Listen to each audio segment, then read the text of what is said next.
Dreaming in Yellow, the DIY Collective and the UK Free Party explosion. The UK Free Party scene emerged in the late 1980s and early 1990s as a cultural movement that combined the influences of acid house music, the free festival scene, and the political and social discontent of the time. Free parties were unlicensed and illegal events that took place in outdoor locations or abandoned buildings, often attracting thousands of people who wanted to escape the commercialization and regulation of the mainstream club scene. For ravers, free parties represented a way to experience electronic dance music culture in a raw, unfiltered environment without restrictions.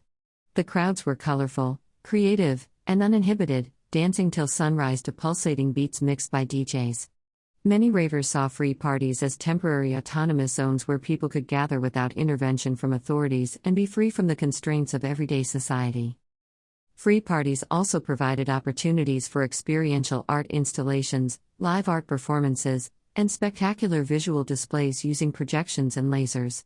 The DIY ethic extended to partygoers' fashion as well, with many ravers creating elaborate outfits to wear at events. Clothing was often handmade or customized with fluorescent fabrics, ultraviolet paints, and cyberpunk accents. Free party fashion expressed political views, surreal creativity, and a sense of futuristic fun. For organizers and participants, free parties represented freedom of expression, freedom from government control, and freedom to follow an alternative lifestyle.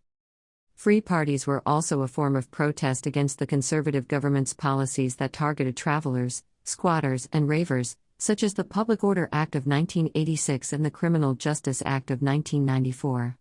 These laws gave police more powers to stop unauthorized gatherings and clamp down on alternative cultures that were seen as a public nuisance. The tension between ravers and authorities sometimes led to dramatic confrontations, with police attempting to shut down parties as soon as they discovered the secret locations. Cat-and-mouse games ensued, with remote countryside sites or empty warehouses temporarily transformed into thumping dance floors before the break of dawn. Dedicated free party crews became extremely skilled at organizing events rapidly and keeping the details secret until the last minute. They utilized two-way radios, lookouts, and creative maneuvers to avoid the police. The sense of rebellion added to the intense energy and euphoria experienced at many free parties.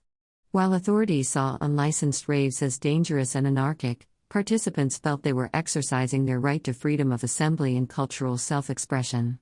One of the most prominent and influential groups in the free party scene was the DIY Collective, which was founded in Nottingham in 1989. The DIY Collective was known for its anarchic ethos, its eclectic musical taste, and its involvement in various social and environmental causes. The DIY Collective viewed free parties as grassroots cultural activism, providing temporary autonomous spaces where people could envision an alternative to mainstream society. DIY advocated direct action, self-organizing, and freedom from governmental control. The DIY Collective organized hundreds of parties across the UK and Europe during the 1990s, providing platforms for up-and-coming DJs and live electronic acts. DIY ran an independent record label, releasing vinyl by artists within its orbit. It also operated via a pirate radio station, with intermittent broadcasts of live DJ sets and political commentary.